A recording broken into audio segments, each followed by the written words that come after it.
All right. Thanks, Annie, for joining me today. Are you ready for your quick 9 questions? Yeah, let's go. Okay.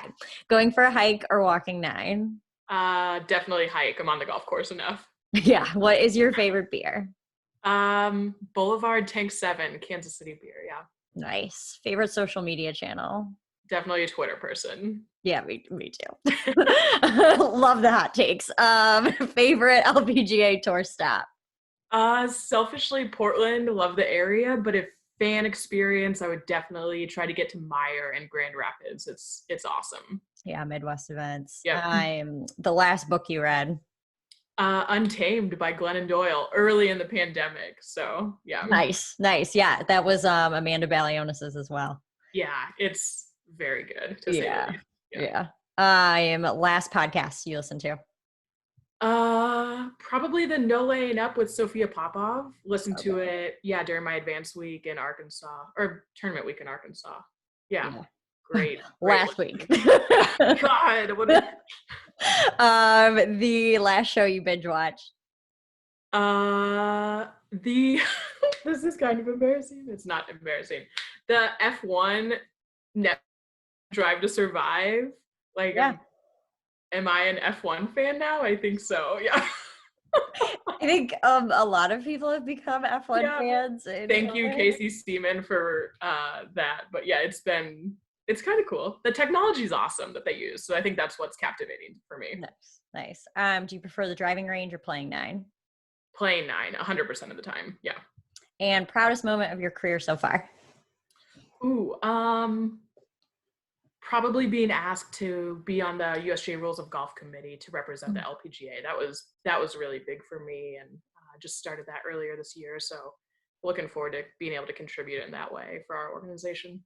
Nice. So I'd love to hear about your golf journey. Just if you could just share with people when you got started, high school golf, college golf, the whole thing. Yeah, sure. So I got started. It was young for me, and probably time I started when I was like 12 or 13. So that was like the late 90s. Okay.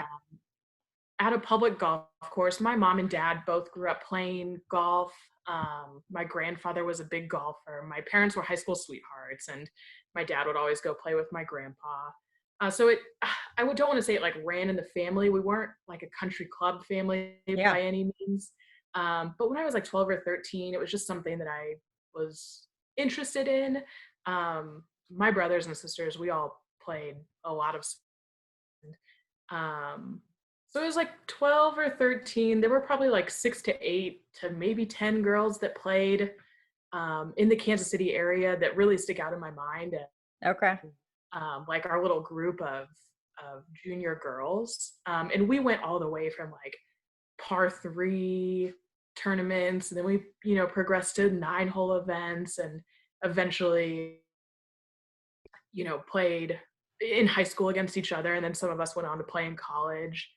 So that was, how I got started, was just little tournaments. And it progressed, I think, for everybody in their own different way. One of the girls that came out of Kansas City, Courtney Jones, Yeah. obviously had a great collegiate career. And I think if it hadn't been for some injuries, would have gone on to play professionally.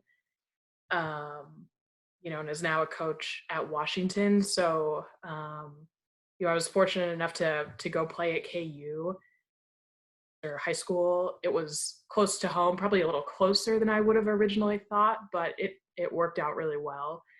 But that's, I got started just because I thought it'd be something cool to do, like with my dad. Okay. My younger sister never really, she was volleyball. She was definitely like, she majored in journalism at Missouri. So we were a little different, but I just thought it would be something cool to maybe know how to do. I don't think I knew that far. Like there's no way I would have predicted that this was going to be when I'm 12 or 13 picking up, my mom's clubs and trying to hit a golf ball. But that's how I started. And, it has obviously served me got me through college at the University of Kansas, and eventually to the AJGA and LPGA. So it's definitely, I'm sure my parents spent a lot of money on my junior golf career, Yeah. but I do think that they feel like there was a good return on their investment there. Right, right. Well, and so I didn't even think about this before our conversation, but you brought up like Courtney Jones, and like I think it's interesting. There's so many women who play college golf, they like, or they just play in high school, and then they do go on to have these careers in golf. And did you like know about careers in golf, or like what, why, obviously we know about the AJGA internship, people hear about it in college, but like, did you ever imagine you would be working in golf and maybe not playing? I think so, Okay. but I think the only reason that I knew about it was because from day one, my parents were like, "Oh, you're 16, you need a job," and even Yeah. though you're gonna play junior golf in the summer or play amateur golf in the summer, like if you want spending money, this is how you're gonna get it. So I Okay. worked at a country club in Kansas City. I interned for the Kansas City Golf Association late into high school and into college because they were the only ones that understood my schedule. If I went to my boss at a golf association and was like, "Hey, I just qualified for the USAM, or I qualified for XYZ," great, okay, you've got these next couple weeks, like do whatever you need to do to prepare and to get there. Good luck. We'll see you when you get back. So Interesting. um, that was huge. Yeah. So I think from the beginning, golf administration was always in my mind as a possibility, um, because I just kind of got funneled that way, to be quite honest. Yeah. I could have my cake and eat it too. I could earn some money, have some going out money, going out like as a 16-year-old, like we're going to get ice cream, really would. But I could earn some money and I could practice and play and keep up an amateur career during the summers, and do what I needed to do. So I do think it was on my radar early. Yeah. Obviously, figured I'd land either like my parents always wanted me to get like a business degree and Mm-hmm. use golf as a tool for business, Sure. right? And I was like, no way, I'm gonna do sport management. And, I Yeah. went that route and it turned out. But yeah, I do think golf admin was, it was on my radar early, That's but nice. you Yeah. just never know like how it's gonna go once you get out of college. And when I graduated, it wasn't the best economy in the world. Right. So kind of just got lucky. Yeah. But And did you, when you were playing college golf, were you thinking in the back of your mind, like, I'm going to continue doing this and play professionally? Or was that decided for you, or? oh yeah, probably. I did that for myself.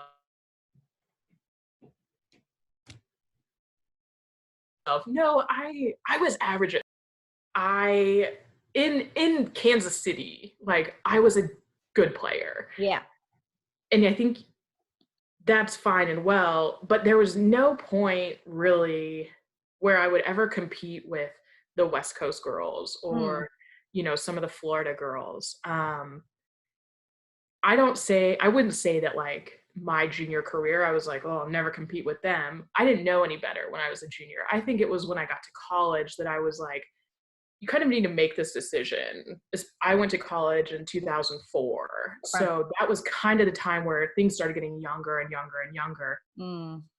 I knew in college, because I was average at best college player, that a life of a professional touring pro was not in the cards for me. Okay. I absolutely enjoyed my time, loved being a student athlete.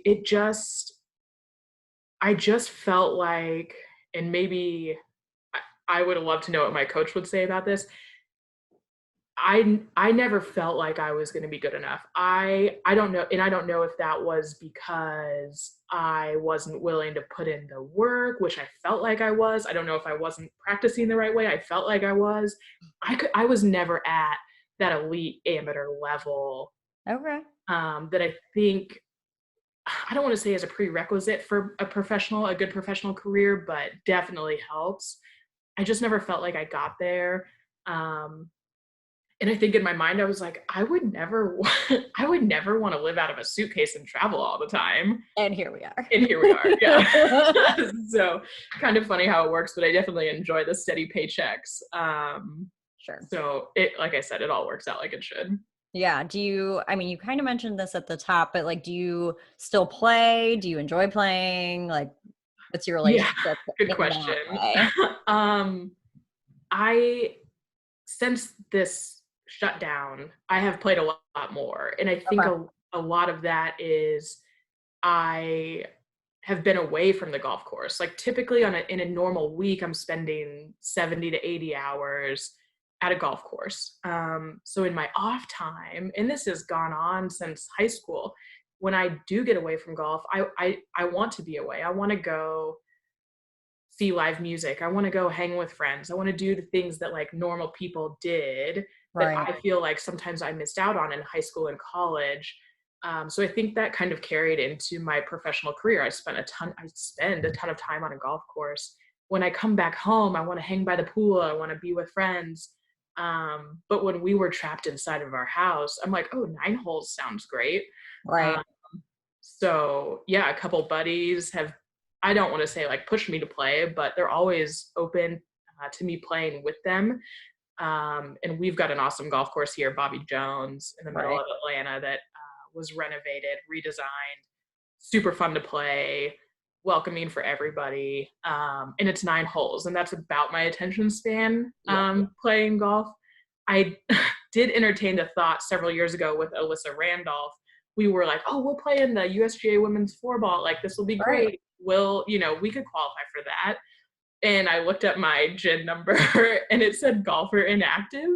I was like, okay, like I appreciate the USGA as like cleaning house. Um, but like also where's my handicap? Right. So, um, still working on reestablishing that.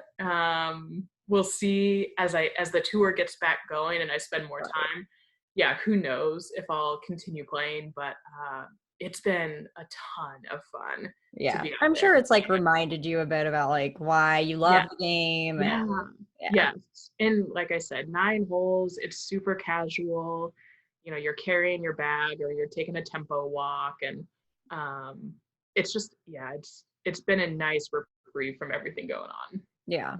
So All right. Well, so we met while working at the AJGA, which is the American Junior Golf Association. And I mean, I truly tell people it's like nothing else. yeah, Like the staff is extremely young. Like your managers are like maybe like 6 months older than you. yeah, I mean, it's just a different type of organization. You work a lot of long hours for being right out of college and like yeah. not knowing what to expect. Hmm. But at the same time, like I did feel like it was a good base for my career. So I'm just wondering, like, what did you take from the AJGA? And you did go from the AJGA to the LPGA, which is professional organization rather than junior.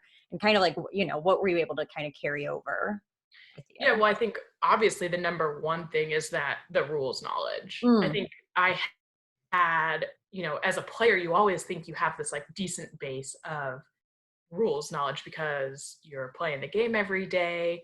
Um, and I would say, while I did feel like I had a decent base, I didn't know a quarter of the things that I thought I knew. sure. And so being able to have that structured study environment with the AJGA, for us to prepare for that USGA PGA test, Mhm. that's kind of the gold standard of officiating. Mm, That was the biggest help for me to get from the AJGA to the LPGA. That score is, I would say one of the main things that a professional organization is looking for. And, mm, how do you, fit into this team, and how are your interactions with players?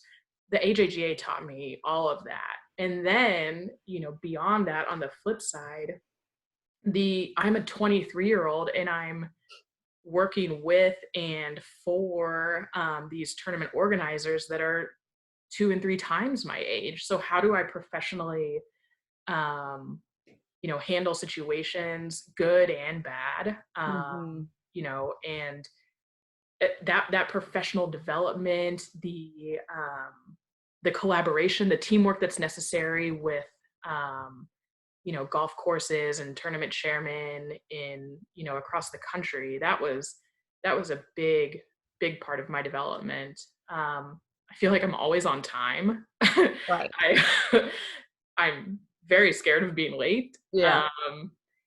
And I just like I said, the interaction with parents, with players, the trust that you've got to build, Mm. um, between a competitor and a messenger for the rules of golf. That trust is big time. And now, I mean, look at the LPGA. A majority of those players have gone through the AJGA. So I'm seeing these familiar faces pop up, and I think that initially gave my boss now a lot of comfort. How do you know J. Marie Green? How do you know Andrea Lee? How do you Sure. know Kyung Kim? It's like I saw these kids grow up. Yeah. Um, like I've known them for half their life. So that was huge too. So yeah, it was definitely more than I think people sometimes say, well, it's a good foot in the door to the golf industry. Sure. Uh, I It's so much more than that. It's so much more than that. Yeah. Yeah. Yeah. Cool. Well, so I would like to then, yeah, get into your role a little bit because when I think of rules and competitions, I mean, I sent you these questions, but like I literally envision Slugger White, like Yeah. just like riding around in his cowboy hat. And Yeah. obviously, like that's not everything. But like I think for a lot of people who are just tuning in to professional events, they're like, oh, these people just like come and enforce the rules. So can you just share a little bit of what you do at the LPGA? Yeah, so we definitely do that. We are the messenger for the rules of golf to the players. But like you said, there's a ton more. On the golf course, that's a lot of what people see is the rules. And then, hey, this group is on the clock. Well, who put them on the clock? Me. Or they're, I would say over the course of a day, it's 95% pace of play and 5% rules of golf, especially on the LPGA tour, or I'll speak only for the LPGA tour. We are constantly monitoring pace of play. Um, Obviously, all golf course setup. So tees, hole locations, Mm. that stuff is obviously done in the mornings, but we are preparing the tournament golf course for competition every day. So that's tournament week. I think I mentioned to you, I'll be going out to Portland. I'm the advance official for that. And that is a lot of, um, it's more administrative, but also plus the golf course stuff. So as the advance official, I'm basically the liaison um, for the LPGA to the tournament organizer. So in Portland's case, like an IMG.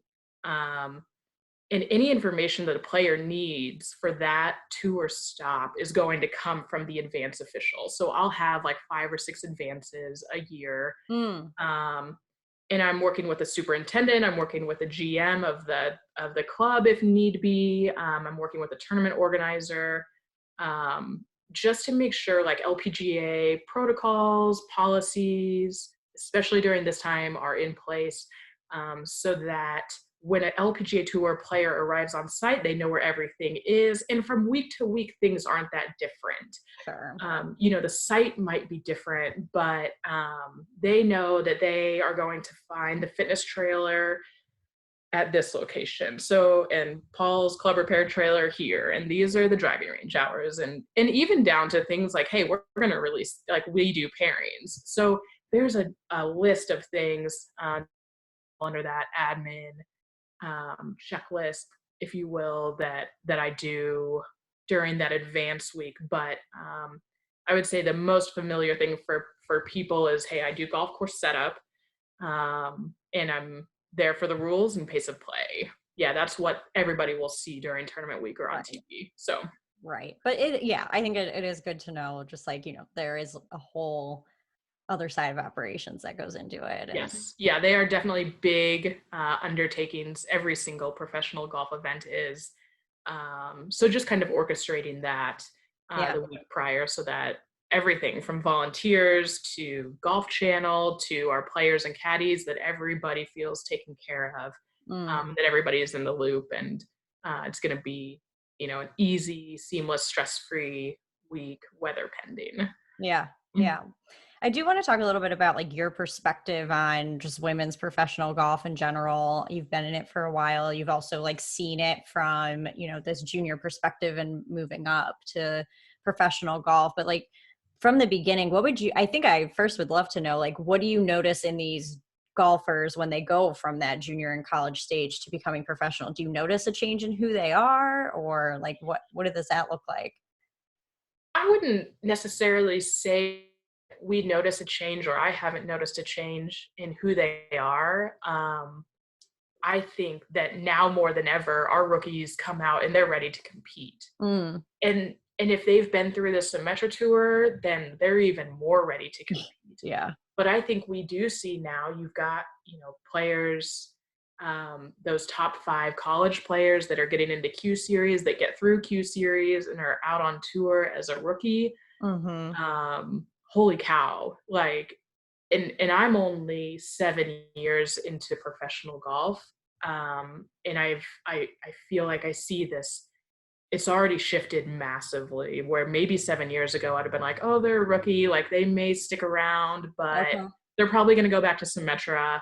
I think Symetra has built such a base now, getting, your Europeans, you know, Thai, Chinese, Japanese players, like we've got it all on Symetra. Got Um, it. So it's more of a they're actual feeder. Yeah, Okay. absolutely. Okay. So it obviously strengthens Symetra and then strengthens the LPGA, because we don't send them right back after a year of having their card. So Got it. I'd say that's the biggest thing, is they're ready to play, from the get-go. And we're seeing that this year with, Andrea Lee and Haley, and um, it's wild to Yeah, be they're finishing like 22. in the top 25 at Yeah, these major events, and you're like, whoa. you're 22 years old, Yeah. like, and then you add on top of that, they're booking their own travel, and Yeah.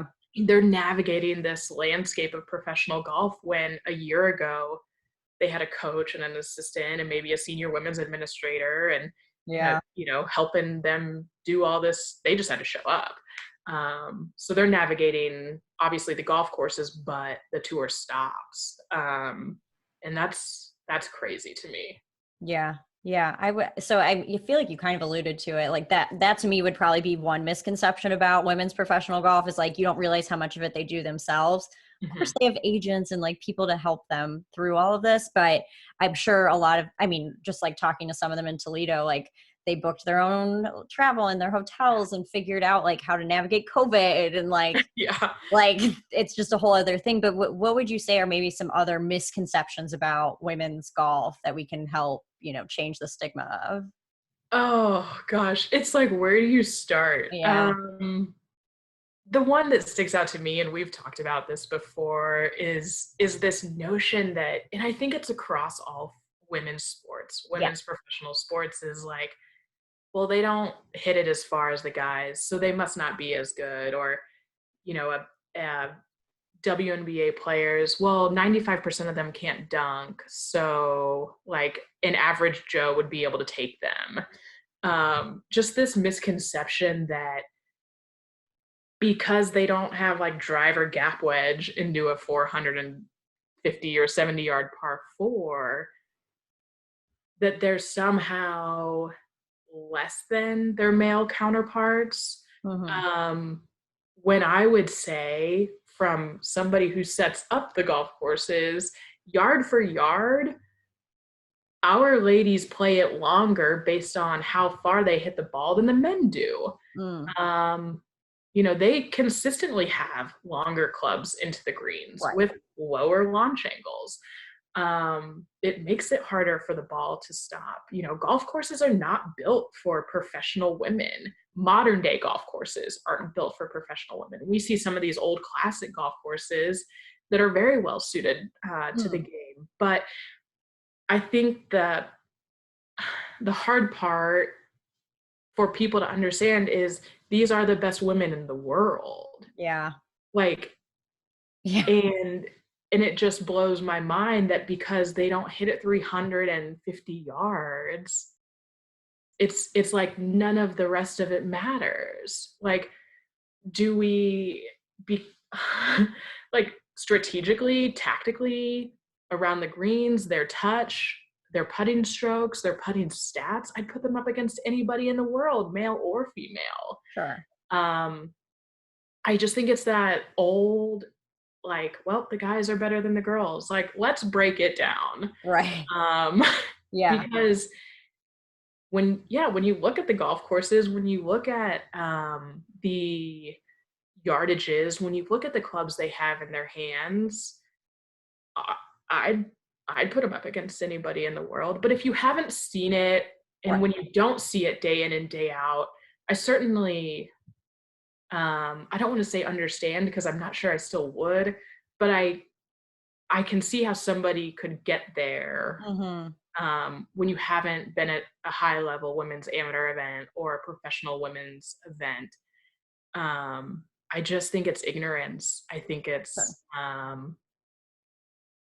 it's, well, they're not as good as the guys, and that's not good enough for Right. I me. do have two questions for you based off what you just said. So one, you mentioned like that golf courses and modern golf courses are set up well, now not as well for women. What would make a course that is set up for women well?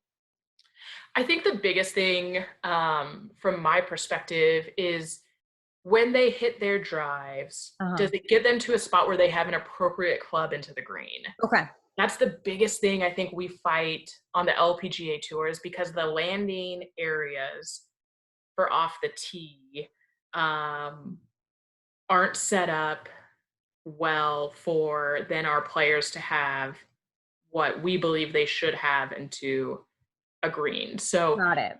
um, if you have, you know, if you've got a large green, but it definitely has like these different segments or quadrants, right, where you feel like you need a 9 iron, to loft the ball up and get it to land softly and have a little spin. Mm-hmm. The landing area, a lot of times we find, or sometimes we find, our players don't have an iron, they have a 6 iron. And that's the problem with some of these more modern, newer golf courses. Um, they're set up to play from like the back tee or the second to Yeah. back tee. Um, and that doesn't showcase our players well. So when we, go to some of these older classic golf courses, where when they were built, the back tees are 6,800 yards and our ladies are playing from 65, 66, like that's in our wheelhouse all day. Right. In the appropriate spots, their appropriate landing areas, their appropriate clubs into greens. And then it gets even tougher because then, the perception say, well, why aren't they playing from the back tees if they're the professionals? Right. And then it just like, it doesn't help anybody Right. No, because, no. Like they don't have the context. physics is still applicable here, right? Like Right. our players just don't generate the type of speed and strength that the men do. They never will. Um, like in my opinion, having a 6 iron into a green is okay as long as that green can hold a 6 iron. Right. And that's not the case everywhere. So it is a battle for sure. Yeah. But I think, we are lucky enough to work with, the USGA, PGA of America, the RNA has been a great partner. And so we're seeing now some of these golf courses coming into these rotations. Um, and there are these old classic golf courses that are going to set up really well, I think, for our players and their skills in the modern day. Yeah. So that's really cool to see, and it's a testament to, I think, how um, people are now paying more attention to women's sport, Mm-hmm. and investing in that. And we don't go to a Muirfield or a Carnoustie without a lot of people being on our side. So Sure. it's going to be pretty cool. Yeah. And I think to, relate it back to amateur golfers, So there are forward tees that are typically played by a lot of women, Mhm. but sometimes at golf courses they are not set up really well because that wasn't the first thought. The first thought was No. to set up the tips and then they, Yes. set up everybody else. So I always play from the forward tees and I'll be like placed in front of a tree or right behind Yeah. a tree. And I'm like, well, that's Complete afterthought. not good. Complete afterthought. They're just like, oh, we're gonna mow this area of grass a little tighter. Right. So, and And so you have to look at like the full landscape of who's playing your golf course and like then set it up correctly. So, of course, it totally matters in professional golf, but it trickles down even to amateur golf and where yeah. a lot of women are teeing off from every day. Yeah. And it's very frustrating. It All just right. I mean, you could talk forever about it, and that's yes. okay. I Yeah. feel like I could. Yeah. The fact that that's an afterthought when and I know they're two separate things because obviously golf courses that we're dealing with now were built X number of years ago. But now when we're looking at the fastest growing segment of Right. golf being junior girls, like, okay, we've got to start paying attention to how golf courses are going to set up. I talked earlier about Bobby Jones in Atlanta, and there's like 8 different tees. That's awesome. They're not labeled forward tees. It's literally like 8, 7, 6, 5, 4, 3. They're numbers. You just tee off from wherever you want. And it's like kind of this like big open field. Okay. And you play the hole however you see fit. And that's the way I think the future of golf. And so hopefully there isn't this bias towards I think you're always going to have the country club where there's back tees and middle tees and forward tees, Sure. senior tees, or whatever you call them. But I do think the way of public golf will be more inclusive, right? Yeah. Of not only every age but every gender, and not necessarily label, put one demographic in to a certain tee. Hmm. Um, so I think that's the way it will go. But We'll in see. my world, it is a touch frustrating. Right. Yeah. Yeah. And then it doesn't help that it then trickles down to everybody else. Yes. So, Yeah. Twitter. so yeah, about like, I think it was like a month ago, it was in like the heat of COVID when everybody was on Twitter. Somebody like came out and said that he was for handicap and he could be an LPGA player. And you kind of alluded to this earlier, but like, and we know why people think that they can do that. We've discussed that now, but I think what are certain elements about a female professional golfer's game that makes them, sets them apart from an amateur golfer? What do they do so much better? Why Right. why did they make it to the LPGA? Yeah.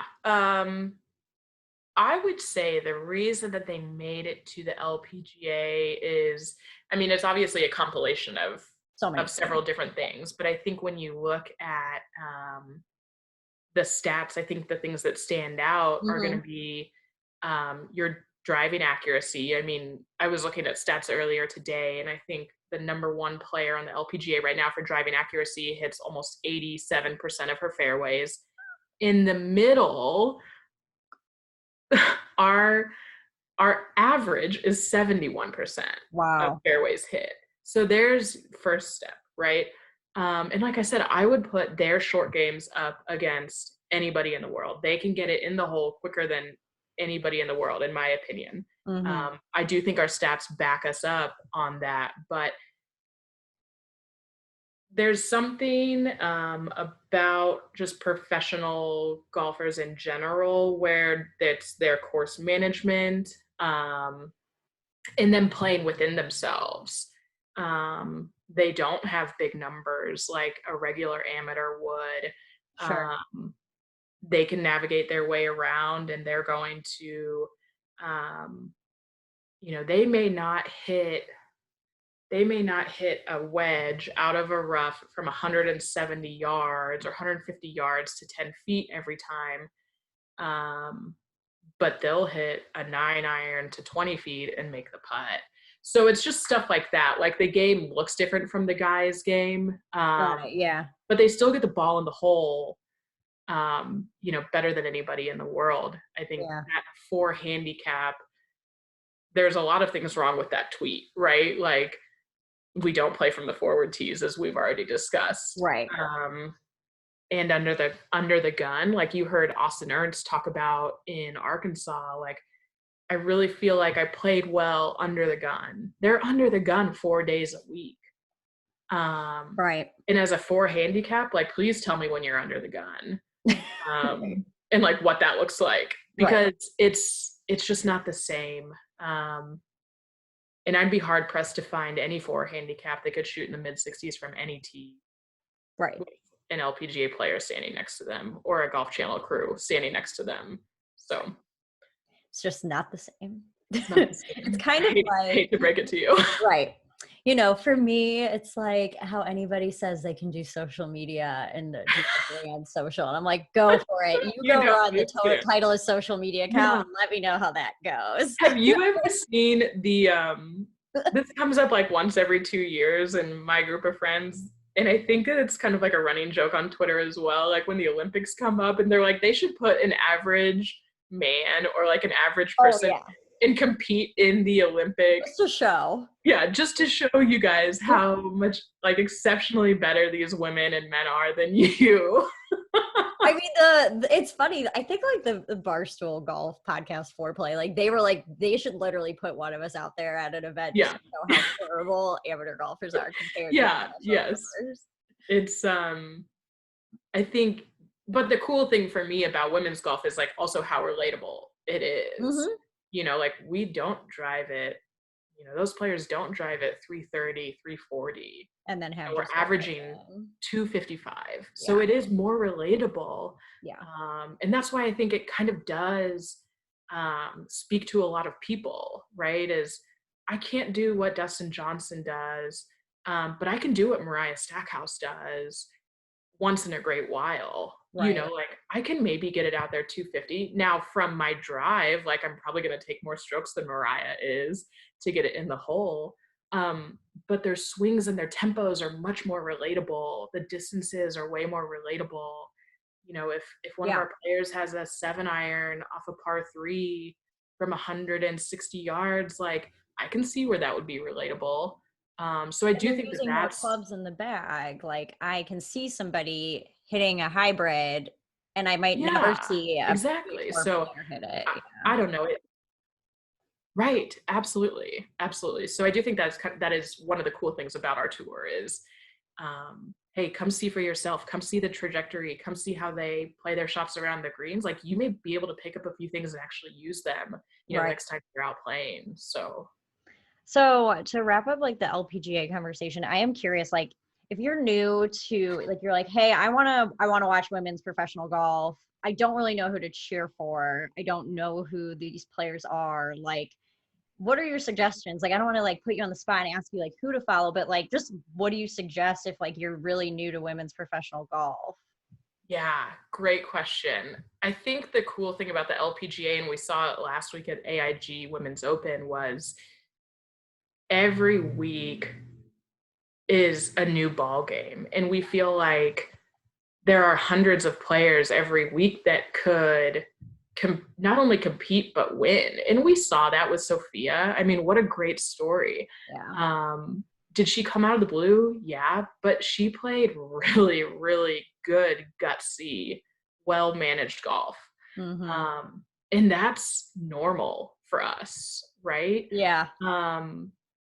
So would I say you have to pick one person? No, because the stories on our tour, I feel like, are endless. Like, yeah, you've got a Sophia who's kind of battled back and forth and been on some the LPGA, definitely paid her dues. But like she said, felt like everything was like falling into place until he was there. I also think like we alluded to her earlier, like Andrea Lee, amazing collegiate career, you know, has qualified herself into the ANA. Wow. Um, Lindsay Weaver, Yeah. this is her second year on tour, Push cart mafia. rocking the push cart. Um, but another good collegiate player, amateur player. And then you've got like Patty Tavatanikit, I believe is how you say her name. Okay. She blew through Symetra last year. Oh. And I've heard Symetra players had asked, could we, because she was obviously number one money list on Symetra. I've heard that Symetra Tour players jokingly had asked some of our executive leadership team, can we just not count Patty and you And can then take everybody 10, under. 10 from the number 2 to a number 11, because she just dominated last year on Symetra. So, I feel like every year we've got like 7 rookies that not only are their stories really cool, but they're just talented and like ready to go right out of the box. So, um, A&A is always, even from the Craft Nabisco days, I've always placed a large emphasis on the amateur game and growing that and providing opportunities for amateurs. So definitely take a look at that field list. I'm sure several amateurs in that field that you will see into their professional career succeed. So they've always done a really good job of identifying those players early on. So Nice. All right. Well, I cap off every episode with what advice do you have for women who'd like to pick up the game of golf? great question. I would say just do what makes you feel the most comfortable. If that's volunteering for a junior event to get involved, that's great. If there's a PGA or LPGA event to volunteer at, great. If you feel comfortable going to the driving range, awesome. If you want to try out a par 3 golf course, cool.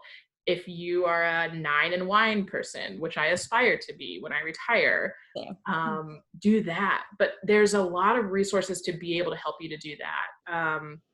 Under the LPGA umbrella, we have the LPGA Women's Network, which is kind of like a more online thing. Yep. Provides resources, but then we also have this other arm, LPGA Amateur, and that is an awesome resource for like events locally for you and like chapters, and it's all different skill levels. So there are definitely resources, inside and outside of the LPGA, for you to just be involved however you want. I do think though, like when you come out to one of our events, like you're going to be hooked. Yeah. And I think you're going to want to do more. So start small, start with whoever you feel most comfortable with, and just go from there. Have fun. It doesn't need to be competitive. I have found the most joy in not being competitive, right? And just having fun and hanging out with my friends and playing 9 holes and being good with that. And whatever I shoot.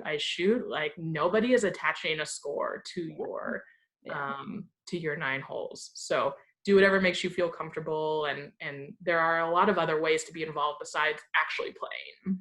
Yeah, no, I love that. So thank you. And thank you for your time and all your insight. It was awesome. So thank you. Fun. Cool. Good.